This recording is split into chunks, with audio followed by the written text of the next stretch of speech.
Hi, third grade orcas. I wanted to remind you of all the awesome work that you started last week when you started to write a fairy tale adaptation. You may have shared your work already on Flipgrid and also listened to others' work and were able to ask questions on what they were doing with their story. You also had a chance to plan 3 different scenes in your story, and you may have started with Once Upon a Time, maybe leading into the second part of the story where everything really starts to build up. Maybe you used a transition word like then. And then to let us know that your story's coming to a close, maybe you said something like in the end. So there should have been 3 scenes, beginning, middle, and end, where we understand just the basic parts of your story. Now, this week, we're really trying to make sure that we finish up our story, but also think of how can you make it better? What is missing from your story for us to really understand how the characters are feeling, what they're going through? Dialogue.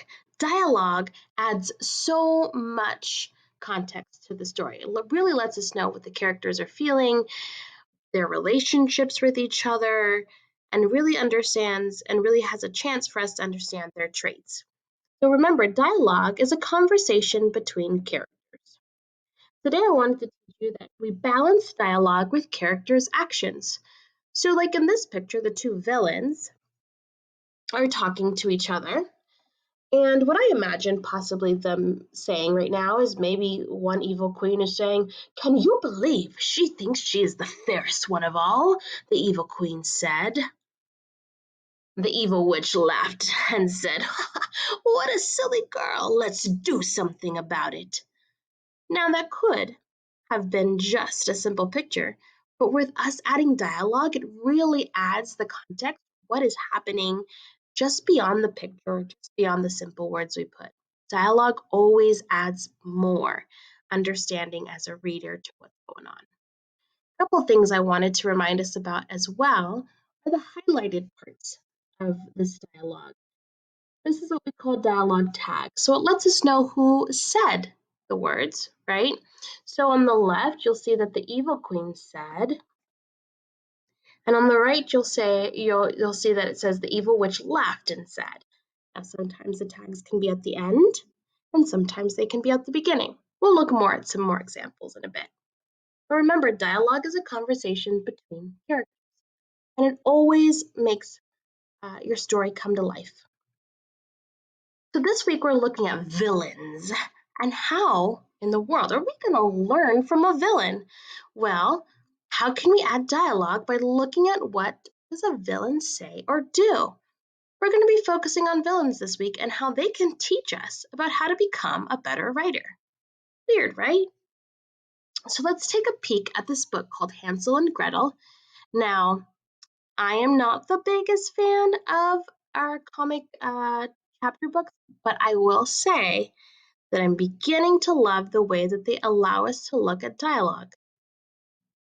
So after you log on to Mayan, you are more than welcome to check out Hansel and Gretel on your own. But we are just going to be looking at a piece of the book today to really focus on how this villain can teach us about dialogue. What did the author decide to do when there was dialogue in the story? Remember, that's when characters are talking back and forth to each other. And more than anything else, how did the dialogue on this page that we're about to listen to, how did it help us understand what was going on even more? Let's take a look. The next morning, Get up, you lazy child. Ah! Where are you taking him? the old woman pulled Hansel into the barn. Help! Let me out of here! What have you done with my brother? I've locked him in the stables. He'll stay there until he's plump and fat. Then I will eat him. No! Get back here, little girl. You will help me cook the fattening food for his hourly meals. Now, what I love about this page is it's mostly all dialogue. Imagine if you would have just written, "The lady told the boy to get up," right? "The little girl got up. The girl was sad." the adding of dialogue or them talking back and forth to each other, it allows you to really imagine what is happening in this story. And of course, the great artwork allows us to put those pieces together even more.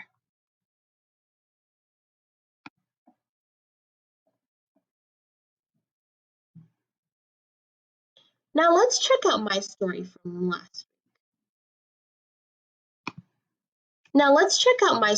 last week. Remember, I had started a story about DJ Rella. And her name was really Daisy J. Rella, but everyone called her DJ Rella. She loved music and her family. For as long as DJ Rella remembered, she had lived with her auntie and uncle. Now, this was my scene 1. Could I add dialogue there? Let's see. Let's check out scene 2. Then she found out there was a DJ competition at school. The winner would win $100,000. She needed that money to help her family. I have a great idea of where dialogue could be added here. Now, remember, dialogue, just like that Hansel and Gretel example, gives us more context or understanding of what is happening in the story. So DJ Rella, there she is on that bottom right-hand side of the screen.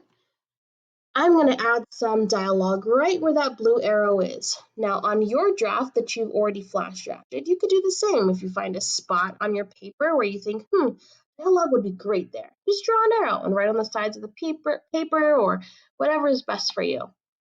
I'm going to add DJ Rella running home. So let me see. DJ Rella ran all the way home with the flyer in her hand.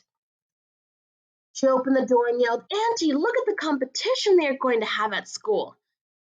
Now remember, you don't always have to say the character said, this person said. Instead of using the word said, add some other words that add emotion.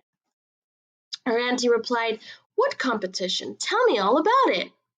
DJ Rella said, "There will be a competition at school and the winner will get $100,000. Can you believe it?" So now already, me adding those little pieces to my story, number 1, made it way more interesting. And number 2, really made my story come alive with what the characters have to say to each other. So here's the next steps for you. I want you to think about the story that you've created. I want you to bring your draft to the Zoom meeting. Get ready to share your thinking about where you would add dialogue. You will also help others look for great places to add dialogue too. See you at 2 p.m.